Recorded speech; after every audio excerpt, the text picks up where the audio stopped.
Morning and welcome to your Daily Sparks. Richard Wurmbrand, a Romanian pastor who suffered in prison and was tortured for 14 years, once told a story he'd heard from another prisoner that greatly encouraged him through the darkest days of torture. The other prisoner said this: "Once I went to a circus and witnessed a most impressive scene.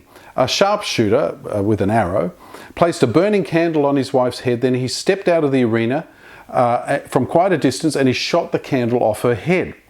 After the show," the prisoner said, "I approached her and asked her if she was ever afraid the arrow would strike her.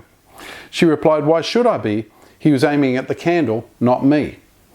Well, Pastor Wurmbrand heard this story and he thought, well, why should I be afraid of the torturers?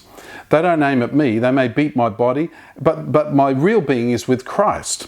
I am seated with him in heavenly places, and therefore they cannot touch the real me, only the outside me. From this incredible viewpoint, I can look down and see the futility of their efforts. Pastor Wurmbrand lived through years of suffering and had was near death many times. But he was encouraged by this simple lesson and even flourished spiritually because he knew that his place was with Christ, not down there. Whatever happens to his body is external to him because he's seated with Christ. What a great way to approach the day. Whatever happens to you, it's not about you.